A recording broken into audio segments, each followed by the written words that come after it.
విశేషంగా రేపటి నుంచి మరి జనవరి 1, 2025 నూతన సంవత్సర శుభాకాంక్షలు అంటూ ఈరోజు రాత్రి నుంచి 12 గంటల నుంచి జనాలు తిరుగుతూ ఉంటారు.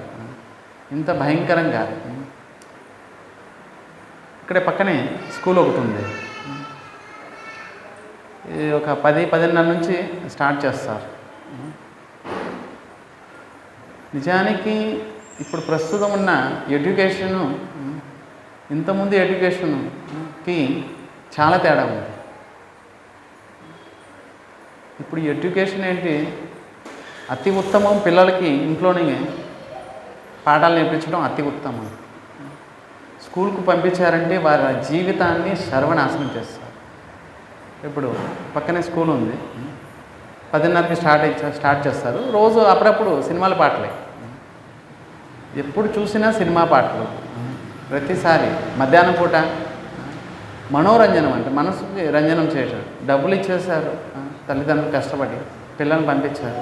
పిల్లలకి ఏం నేర్పుతున్నారు, కేవలం సినిమా పాటలు, డ్యాన్స్ వేయడం, ఆడవారు మగవారు. మరి ఇప్పటి నుంచే మొదలు పెడుతున్నారు. 10:30 స్టార్ట్ చేస్తారు. రాత్రంతా ఈరోజు 31 రాత్రంతా కూడా మరి ఎవరు నేర్పుతున్నారు, స్కూల్ వాళ్ళే. పిల్లలు వాళ్ళు తెలియదు, చిన్నపిల్లలు రాత్రంతా సినిమా పాటలు వేసి వాళ్ళని ఉత్సాహం చేసి, దీన్నే వాళ్ళు అంటారు ఎంజాయ్ చేయడం జీవితాన్ని. నిజానికి పురుగులు, దోమలు లేకపోతే ఈగలు ఎక్కడైతే అగ్ని మంట వస్తూ ఉంటుంది, ఈ దోమలు ఏం చేస్తాయి, ఆ మంటను పట్టుకోవడానికి వెళ్తాయి. మంట చూసి ఆకర్షితమయ్యి ఈ దోమలు, ఈ పురుగులు మంట దగ్గరికి వెళ్తాయి. మంట దగ్గరికి వెళ్తే ఏమవుతాయి, చచ్చూరుకుంటాయి. నిజానికి ఇవి అనుకుంటున్నాయి ఆనందం కోసం వెళ్తున్నాయి మంట దగ్గరికి. నిజానికి ఆనందం కాదు, మృత్యు అది.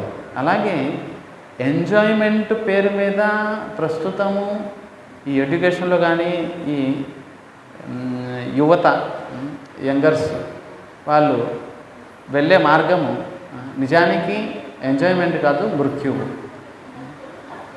శ్రీమద్ భాగవతం 2వ స్కందంలో 3వ అధ్యాయం 17వ శ్లోకంలో చెప్పబడింది, ఆయుర్హరతి వైపుంశాం ఉద్యన్నస్తన్నస్స ఎన్నసో తస్యార్తే యత్క్షణో నీత ఉత్తమ శ్లోక వార్తయ.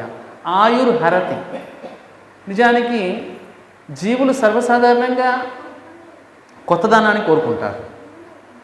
జీవులు సర్వసాధారణంగా కొత్తదనాన్ని కోరుకుంటారు, కొత్తగా ఉండడానికి కోరుకుంటారు. పాత వస్తువుల్ని వాడి ఇక విరక్తి కలుగుతుంది. అబ్బా ఎప్పుడు అదేనా ఏంటి, ఇప్పుడు ఫోన్ చూడండి, నెల సంవత్సరం అయింగానే అబ్బా ఈ పాత ఫోన్ ఎప్పుడు, కొత్త మోడల్ ఏదైనా వచ్చిందంటే, మరి బట్టలు వేసుకునేవి కానీ, తిండి కానీ కొత్త తిండి, పిస్తా, పిజ్జా, మరి బర్గరు, మరి రకరకాలు. ఇంకా అన్నము, ఇంతకుముందు కాలంలో అన్నం తిని బతికేవాళ్ళు, ఇంత అన్నం తిని బతికేవాళ్ళు. ఇప్పుడు డాక్టర్లు చెప్తారు ఉత్త అన్నం తిని ఏమవుతుంది, పిజ్జా తిను, పస్తా తిను, బర్గర్ తిను, మరి బ్రెడ్ తిను, సోస్ తిను, ఇవి అని చెప్పి.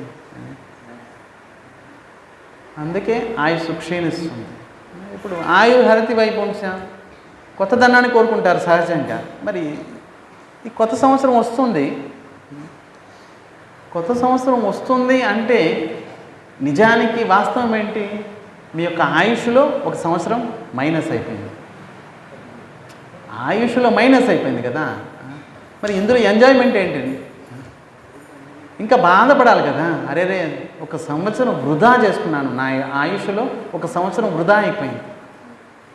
అత్యంత మూల్యవంతమైన ఈ మనుషు శరీరం తీసుకున్నాను, 1 సంవత్సరం కాలం నేను వృధా చేసుకున్నాను, సరిగా భజన చేయలేదు, వృధా అయిపోయింది. యక్షణోనిత, 1 క్షణమైనా సరే, 1 రోజైనా సరే భగవంతుని గుణాలు గానం చేస్తూ, భగవంతుని కథ వింటూ, ఈ విధంగా సమయాన్ని సద్వినియోగం చేసుకొని నా యొక్క మనుష్య జన్మని సార్థకం చేసుకోవాల్సింది పోయి 1 సంవత్సరం వృధా చేసుకున్నాను అనవసరంగా అని బాధపడి, ఈ రోజు నుంచి సరే నూతన సంవత్సరం ఈ రోజు నుంచి బ్రతికున్నాను, ఈ రోజు నుంచి తప్పకుండా భగవంతుని యొక్క భజన చేసి నా యొక్క జన్మని సార్థకం చేసుకుంటాను అని అనుకోవడమే నిజానికి నూతన సంవత్సరానికి మనం స్వాగతం చెప్పడం.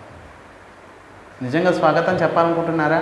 పాత వస్తువుని విడిచి కొత్త వస్తువుని తీసుకోవాలనుకుంటున్నారా? అయితే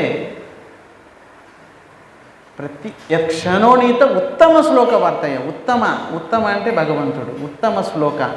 పెద్ద పెద్ద కవులు, పెద్ద పెద్ద ఋషిమునులు ఎవరి గుణాన్ని గానం చేసేవారు, ఆయన గుణాన్ని మనం గానం చేద్దాము. ఈ రోజు నుంచి కొత్త సంవత్సరం, ఈ రోజు నుంచి ఈ రోజు నుంచి మనం కొత్తదనాన్ని, అంటే పాతదనం ఏంటి? విషయభోగాలు. పునశ్చర్విత చర్వణాన, తిన్నదే తింటున్నాము, నమిలిందే నములుతున్నాము. దీన్ని ఇంద్రియ భోగం అంటారు. ఇంద్రియ భోగం అంటే ఏంటి? నమిలిందే నవలడం. నమిలిందే నమిలితే దాంట్లో సారమే ఉందా ఏంటి?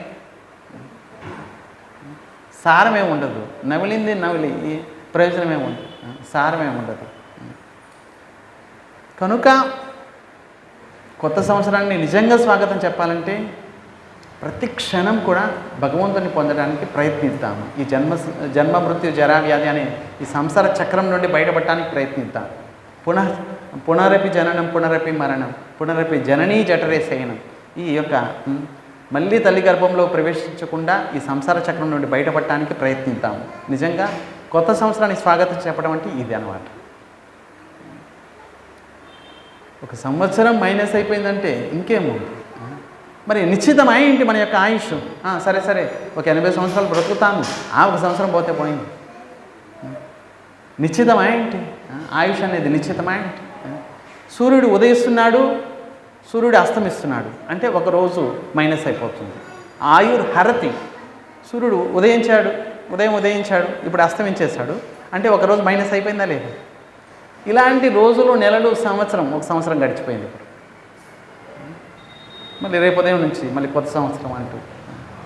నిజానికి సహజ సిద్ధమైన ప్రేమ భగవంతుని మీద ఉంది సహజంగానే. కానీ జీవుడు భౌతిక వస్తువులు, భౌతిక వ్యక్తుల యొక్క సంపర్కం వలన సహజ సిద్ధమైన ప్రేమని మరిచిపోయి ఆ ప్రేమని వికృత రూపంలో భౌతిక వస్తువుల్ని, భౌతిక వ్యక్తుల్ని ప్రేమించడానికి ఇష్టపడుతున్నాడు. ఇది కారణం. ఈ జన్మ కాదు, అనేక జన్మల నుంచి ఈ విధంగా భౌతిక సంపర్కం వలన భగవంతుని మర్చిపోయాడు. సహజ సిద్ధమైన ప్రేమ. హిరణ్యకశిపుడు అంటున్నాడు, ఓయ్ ప్రహ్లాద ఇలారా, ఎప్పుడు హరే కృష్ణ హరే రామ అంటున్నావేంటి? హరిభజన్ చేయవాకు. నువ్వు మా యొక్క రాక్షస కులం అనే చందనవనంలో ముళ్ళ చెట్టులాగా నువ్వు పుట్టావు. ప్రహ్లాదుడంట ముళ్ళ చెట్టు అంట, వాళ్ళదంట చందనవనం అంట. ముళ్ళ చెట్టు ఒకటి పుట్టింది. ముళ్ళ చెట్టును ఏం చేయాలి? తీసి పెరికేయాలి. నా మాట విను, హరిభజన చేయవాకు అని అన్నాడు. అప్పుడు ప్రహ్లాదుడు అంటాడు, నాన్నగారు హరిని మర్చిపోవడం, హరిభజన వదలడం సాధ్యం కాదు నాకు. ఎందుకు సాధ్యం కాదు? వెంటనే గురుగారిని సండా అమర్కుడు ఇద్దరిని పిలిచాడు. మీరేమన్నా నేర్పిస్తున్నారేంటి? నా మత్ప్రణీత మేమేం నేర్పించడం లేదు. పోనీ బయట వాళ్ళు ఎవరైనా వస్తున్నారా? బయట వాళ్ళు ఎవరు రారు లేదు. మరి వీడికి ఎలా అబ్బింది హరిభజన? మనం ఇంతమంది అసురులము, దైత్యులు ఉన్నాము, మనకి లేనివి భజన వీడికి ఎలా వచ్చింది? ఆశ్చర్యం. ఎవరైనా హరే కృష్ణ హరే రామ అంటున్నారా ఏంటి? మన కులంలో ఎవరు అనలేదు. మా నాన్నగారు అనలేదు, వాళ్ళ నాన్నగారు ఎవరు అనలేదు. కొత్తగా వీడికి కొత్త సిస్టమ్ పెట్టేశాడు వీడు. మరి వీడికి హరిభజన ఎలా వచ్చింది? ప్రహ్లాదుని అడుగుతున్నాడు. అప్పుడు ప్రహ్లాదుడు అంటాడు, తేనెటీగా, ఈ పోతన భాగవతంలో అద్భుతమైన శ్లోకం, తేనెటీగా సహజ సిద్ధంగా పుష్పాల వైపు వెళ్ళిపోతుంది మకరందాన్ని తీసుకోవడానికి. మరి దానికి ఎవరైనా నేర్పారా? స్కూల్కి వెళ్ళి నేర్చుకుందా? మకరందాన్ని నువ్వు తీసుకో అని ఎవరైనా చెప్పారా? సహజ సిద్ధం అది. ఇప్పుడు చూడండి, కోయిల చిగురుటాకులు, మామిడి చాకులు అక్కడికి వెళ్ళి వాలి కూ అంటుంది. సహజ సిద్ధం అది. దానికి ఎవరు నేర్పలేదు కోయిలకి. హంస చూడండి, ఎక్కడ స్వచ్ఛమైన సెలయేరు పారుతూ ఉంటుందో గంగా ప్రవాహంలాగా. మరి ఆ స్వచ్ఛమైన జలాల్లో ఆడుకోవడానికి ఇష్టపడుతుంది హంస. సహజ సిద్ధం అది, ఎవరు నేర్పలేదు దానికి. చెకోరా పక్షి, పక్షి చూడండి, పున్నమి రోజు నిండు వెన్నెలను చూసి అత్యంత ఆహ్లాదం పొందుతుంది. ఇలా ఎప్పుడు అలా చూస్తూ ఉంటుంది. అబ్బా ఎంత చల్లగా, ఎంత ఆ వెన్నెల అంటే దానికి ఇష్టం చెకోరా పక్షికి. సహజ సిద్ధం, ఎవరు నేర్పలేదు. ఎలా వాటికి భౌతికమైనవి, ఇవన్నీ భౌతికమైన ఉదాహరణలు. ఆ పక్షులు, ఆ ఈగలు, అవన్నీ భౌతికమైన ఉదాహరణలు. మరి భౌతికమైన వాటికి ఇంత సహజ సిద్ధంగా ఉంది. మరి నేను ఆత్మని, ఈ శరీరాన్ని కాదు, మరి భగవంతుడి మీద సహజ సిద్ధంగానే నాకు ప్రేమ ఉంది, హరిభజన అనేది నాకు సహజ సిద్ధంగానే అబ్బింది అంటున్నాడు ప్రహ్లాదుడు. మరి సహజ సిద్ధంగా అబ్బిన దాన్ని మార్చడం సాధ్యమవుతుందా? ఇప్పుడు చూడండి, పాలు తెల్లగానే ఉంటాయి, సహజ సిద్ధం అది. మరి తీసుకొచ్చి తెల్లగలేనివి ఏ చూపించినా కూడా అవి పాలు కాదు. ఏమైనా చూపించండి మీరు, ఇవే పాలు. అరే పాలు తెల్లగానే ఉంటాయి, సహజ సిద్ధం అది. దానికి వచ్చిన రంగే తెల్లదనం. ప్రహ్లాదుడు అంటారు, మరి సహజ సిద్ధంగా వచ్చేసింది నాకు. అప్పుడు హిరణ్యకశిపుడు అంటారు, సరే నీకు సహజ సిద్ధంగా వచ్చింది, కొత్త వాళ్ళకి ఈ హరిభజన అబ్బాలి అంటే ఏం చేయాలంటే? అప్పుడు ప్రహ్లాదుడు అంటారు, నిజానికి సంసారంలో ప్రతివాడు కూడా అందా యదాందై ఉపనీయమానం. ఒక గుడ్డివాడు, అందా అంటే గుడ్డివాడు ఇంకొక గుడ్డివాడికి దారి చూపించడం. ఈ సంసారంలో గుడ్డివాడు వెళ్ళి ఇంకో గుడ్డివాడు చేయబట్టుకున్నాడు, అయ్యా నాకు దారి చూపించండి. ఆ గుడ్డివాడు ఎలాగో గోతులో పడతాడు, మరి ఈ గుడ్డివాడు కూడా ఆ గోతులో పడతాడు. మరి ఈ సంసారంలో జరిగేది ఇదే. మా నాన్నగారు హరిభజన నాకు నేర్పలేదు, వాళ్ళ నాన్నగారు వాళ్ళకి నేర్పలేదు. మరి సహజ సిద్ధంగా ఈ సంసారంలో ప్రతివారు కూడా అంధులు. ఎప్పటి వరకు సాధు సాంగత్యం చేయరు. ప్రహ్లాదుడు అదే అంటారు, హరిభక్తులు సాంగత్యం చేస్తే ఈ హరిభక్తి అనేది అబ్బుతుంది అని అంటాడు ప్రహ్లాదుడు. హరిభక్తుల సాంగత్యం చేయాలి, ఇదొక పద్ధతి. సహజ సిద్ధమైన ప్రేమని మర్చిపోయారు కొన్ని రోజులకి. తాత్కాలికంగా కృష్ణుడి మీద ప్రేమ ఉంది కానీ మర్చిపోయారు. సహజ సిద్ధంగా ఎవరికైతే ప్రేమ అనేది అబ్బింది వాళ్ళ సాంగత్యం చేస్తే మనకు కూడా అబ్బుతుంది. ఎవరు హరే కృష్ణ హరే రామ అంటున్నారు, వాళ్ళ దగ్గర ఉంటే మనం కూడా హరే కృష్ణ హరే రామ అంటాం కదా. వాళ్ళు తిలకం పెట్టుకుంటున్నారు, మనం కూడా తిలకం పెట్టుకుంటాం వాళ్ళ సాంగత్యం చేస్తే. సాంగత్యం చూడండి, అదే ప్రహ్లాదుడు అంటారు, మరి హరిభక్తుల సాంగత్యం చేస్తే తప్పకుండా అబ్బుతుంది హరిభక్తి అని అంటాడు. మరి సంసారంలో ఏం జరుగుతుంది? ఒక అంధుడు అంటే గుడ్డివాడు ఇంకో గుడ్డివాడికి దారి చూపించడం. ఒకసారి చూడండి, ఒక గుడ్డివాడు నిలబడి ఉన్నాడు రోడ్డు అటువైపు వెళ్ళడానికి. వాడు గుడ్డివాడు, వాడికి కనిపించదు. ఇంకొక 100 మంది గుడివాళ్ళు అటువైపు నుంచి ఒకరి చెయ్యి ఒకరు పట్టుకొని వస్తున్నారు. అందరూ గుడివాళ్ళే. ఎవరైతే హరి విముఖులు వారి గురించి చెప్తున్నారు, హరిభజన చేయడం లేదు వారి గురించి, వారే అంధులు. సరే, అందరూ ఒకరి చెయ్యి ఒకరు పట్టుకున్నారు, వచ్చారు. ఎప్పుడైతే ఎవరు చేయి పట్టుకున్నారో వాడు అంటున్నాడు, అయ్యా ఎవరైనా ఉన్నారా మమ్మల్ని కాస్త ఇది రోడ్డు దాటించడానికి. మొట్టమొదటి అంధుడు గుడివాడు ఉన్నాడు. అరే నా చేయి పట్టుకోండి, మిమ్మల్ని అందరినీ నేను దాటిస్తాను. అంధుడు వచ్చి ఈయన పట్టుకున్నారు. 100 మంది వచ్చి ఇంకొక గుడివాడిని చేయి పట్టుకున్నాడు. నేను ఎలా వెళ్తే అలా రండి అని అన్నాడు. తప్పకుండా అందరూ ఒకరి చేయి పట్టుకున్నారు, బయలుదేరుతున్నారు. మొట్టమొదటి అంధుడు వెళ్తున్నాడు. ఒక్కసారిగా శబ్దం వచ్చింది. రెండో అంధుడు ఒక్కసారిగా సావధానం అయిపోయాడు. ఇదేంటిది శబ్దం వచ్చింది? మరి మొట్టమొదటి అంధుడు గోతులో పడిపోయాడు అన్నమాట. పడిపోవడంతో శబ్దం వచ్చింది. పడిపోయిన వాడు అంటున్నాడు, అలాగే తిన్నగరండి. రెండో అంధుడు అంటున్నాడు, ఏదో శబ్దం వచ్చింది. ఏమీ లేదు, మరి రోడ్డు మీద ఎన్నో వాహనాలు వెళ్తున్నాయి, ఏదో ఒక శబ్దం వస్తుంది, అలాగే రండి. మొదటే అందరూ అనుకుంటున్నాడు, నేను ఎలాగో గోతులో పడిపోయాను, నా కాలు చేతులు ఇరిగాయి, మరి వీళ్ళ ఏ కూడా విరిగితే బాగుంటుంది కదా అని అనుకున్నాడు వీడు. అందుకే అలాగే అలాగే తినగరండి, నేను ఎలా వచ్చానో అలాగే రండి, మరి చేయబడు నిన్ను ఇక్కడే ఉన్నాను కదా, మీరు అలాగే రండి అంటూ రెండోవాడు కూడా అలాగే వచ్చాడు, గోతులో పడిపోయాడు. మరి రెండోవాడు అనుకుంటున్నాడు, మరి వీడు నాకు చెప్పలేదు, నా కాళ్ళ చేతులు కూడా ఇరిగాయి, నేనెందుకు చెప్తాను వీడికి. మళ్ళీ వీడు కూడా మూడోవాడికి తిన్నగా అలాగలాగే ఒకరి తర్వాత ఒకరు అందరూ. మరి పడ్డవాడు అనుకుంటున్నాడు, ముందువాడు నాకు చెప్పలేదు, నా కాళ్ళ చేతులు ఇరిగాయి, మళ్ళీ కొత్తవాడికి నేనెందుకు చెప్తాను, వాడి కూడా ఇరగాలి కాళ్ళు చేతులు. ఈ సంసారంలో ప్రతివాడు కూడా ఈ సంసారం అనే దుఃఖాన్ని అనుభవిస్తున్నాడు, వాడు దుఃఖం అని తెలుసు. కానీ కొత్త వ్యక్తులకు అంటే తన పిల్లలకి వాళ్ళకి ఈ సంసారంలో దుఃఖమేరా, నువ్వు హరిభజన చెయ్యి, నేను చేయలేదు, నువ్వు చెయ్యి అని చెప్పరు. అంతెందుకండి, భక్తులైన వాళ్ళు కూడా తమ పిల్లలకి చెప్పరు. ఇప్పుడే ఎందుకండి, మా చిన్నపిల్లలు అండి, ఇప్పుడే ఎందుకండి, ఏకాదశి వ్రతము ఇంకాస్త పెద్ద అయిన తర్వాత చేస్తారులండి, మేము చేస్తున్నాం కదా. మరి భక్తులు అయిన వాళ్ళు కూడా ఒకసారి చెప్పరు. ఇది దుర్భాగ్యం చూడండి. కనుక అందా యదాందరి ఉపనీయమానం, అంధుడు ఇంకొక అంధుడికి దారి చూపించినట్లు ప్రహ్లాదుడు అంటారు. అందుకే సంసారంలో ప్రతివాడు కూడా హరివిముఖుడు అవుతున్నాడు. మరి హరిభజన చేయాలంటే హరి భక్తుల సాంగత్యం చేయాలి, అప్పుడు హరిభజన అబ్బుతుంది. ఎందుకంటే సహజ సిద్ధమే కదా, మనము భగవంతుని ప్రేమించడం అనేది సహజ సిద్ధం అండి, ఇదేం కొత్త విషయం కాదు.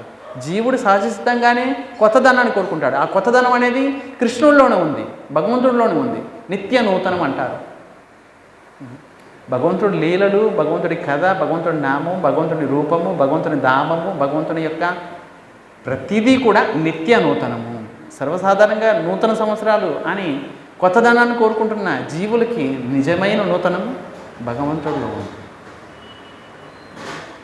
నిజంగా నూతన సంవత్సరాలు చేసుకోవాలంటే ఈ రోజు నుంచి, మరి గతం గత పోయింది, పోయిన సంవత్సరం ఎలాగో పోయింది, మరి ఒక సంవత్సరం మైనస్ అయిపోయింది. ఇప్పుడు కొత్త సంవత్సరంలో ప్రవేశించామంటే కొత్తదనం నిజంగా కోరుకోవాలంటే కొత్తదనం ఉన్నవారి దగ్గరికి వెళ్ళాలి. ఆయనే భగవంతుడు. ఆయన నామం తీసుకోండి, ఆయన కథ వినండి, ఆయన గుణాలు కీర్తించండి, ఆయన దర్శించండి. రోజు నిజంగా కొత్తదనం వస్తుంది జీవితంలో. నిజంగా కొత్తదనం కావాలనుకున్న వాళ్ళు కొత్తదనం దగ్గరికి రండి, పాతదనం విడిచేయండి. పాతదనం అంటే ఇంద్రియ తృప్తి. నిజానికి పునఃచర్విత చర్వణానం, నవ్వులిందే నవ్వులుతుంటారు. ఒక జన్మ కాదు, 2 జన్మలు కాదు, అనేక జన్మలు వచ్చి. ఒక వ్యక్తి చూడండి, భౌతిక జగత్తులో ప్రతివారు కూడా దుఃఖితులు. దుఃఖం అండి, అందరూ దుఃఖితులే, ఎవరు కూడా సుఖవంతులు లేరండి. నిజానికి అనుకుంటారు, డబ్బులు ఉన్నవాడిని చూసి అనుకుంటాడు, అబ్బా వీడి దగ్గర చాలా డబ్బులు ఉన్నాయి, వీడు ఆనందంగా సుఖంగా ఉన్నాడు. నిజానికి సుఖం ఏం లేదండి జీవితంలో. ఎవ్వరు కూడా సుఖవంతులు కాదు.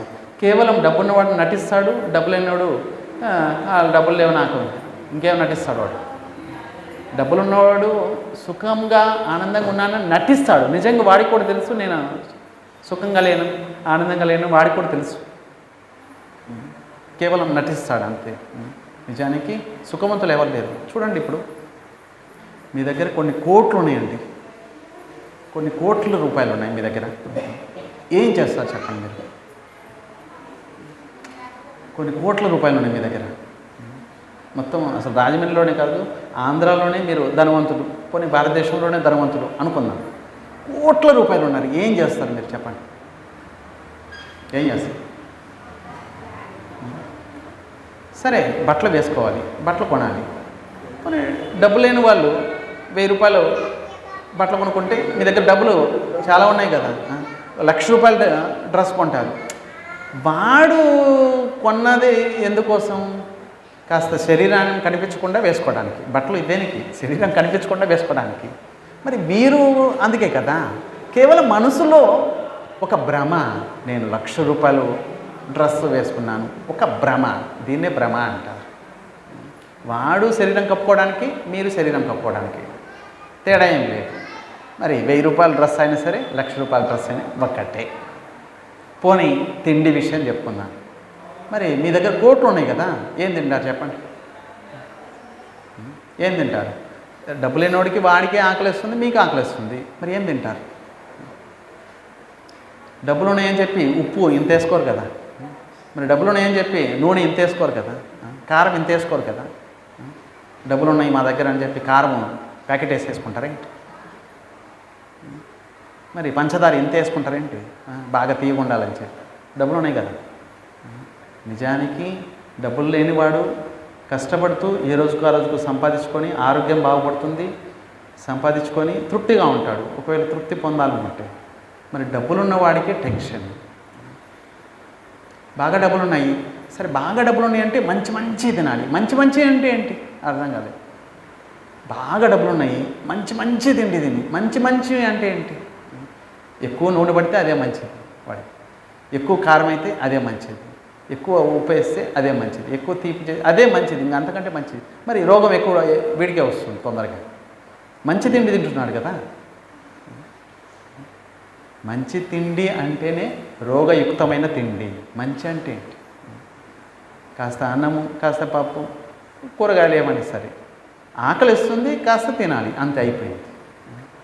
మరి మంచి డబ్బులు ఎక్కువ ఉన్నాయి, కోట్లు ఉన్నాయి, వీడు ఏం చేస్తాడు? నిజానికి డబ్బులున్న వ్యక్తి అవసరానికి మించి ఉంది కదా, అవసరానికి మించి ఉంది డబ్బు. వాడు ఏం చేస్తాడు? కేవలం వ్యసనాలకు వెళ్ళిపోతాడు. వ్యసనాలు. ఈరోజు రాత్రి 12 గంటలకు మీరు చూస్తారు, మొత్తం వీధులన్నీ తిరుగుతూ ఉంటారు. వ్యసనం అంటే ఏంటి? నిజంగా ఎవరి దగ్గర అయితే కాస్త కూస్తో ఉంది, ఏ రోజుకి ఆ రోజు సంపాదించుకుంటాడు, వాడు పెద్దగా వ్యసనాలకు వెళ్ళాడు. వెళ్ళాలనుకున్నా వెళ్ళాడు, డబ్బులు లేవు కదా. మరి సంపాదించింది కాస్త సరిపెట్టుకుంటున్నాడు కదా. ఇంటికి ఎంత ఇవ్వాలి, మరి పిల్లలకి ఎంత చదువుకి ఇవ్వాలి అని సరిపెట్టుకుంటున్నాడు కదా. మరి వ్యసనాలకు ఎవరు వెళ్తారు? బాగా డబ్బులు ఉన్న వాళ్ళే వ్యసనానికి వెళ్తారు. మరి వ్యసనం అంటే ఏంటి? మరి బాగా తినడం, తాగడం, మరి అలసిపోతే నిద్రపోవడం, ఇదే వ్యసనం. తాగుతాడు, మరి మంచినీళ్ళు బదులు అది తాగుతాడు వాడు. మంచినీళ్ళు ఎందుకు తాగుతాడు? డబ్బులు ఉన్నాయి, కోట్లు ఉన్నాయి, మంచినీళ్ళు ఇంకా తాగడు. దప్పికైనాయి అంటే బాటిల్ తాగుతాడు, బాటిల్ ఎత్తేస్తాడు. ఇంట్లో ఏమి రుచిగా ఉండవు, కోట్లు ఉన్నాయి కదా. బయటివి బాగా రుచిగా ఉంటాయి. భార్య అయినా సరే, తిండి అయినా సరే బయటివి బాగుంటాయి, ఇంట్లో భార్య బాగుండదు, ఇంట్లో తిండి బాగుండదు, బయటే బాగుంటాయి. బయట తిండి చూడండి, నిజానికి రోగం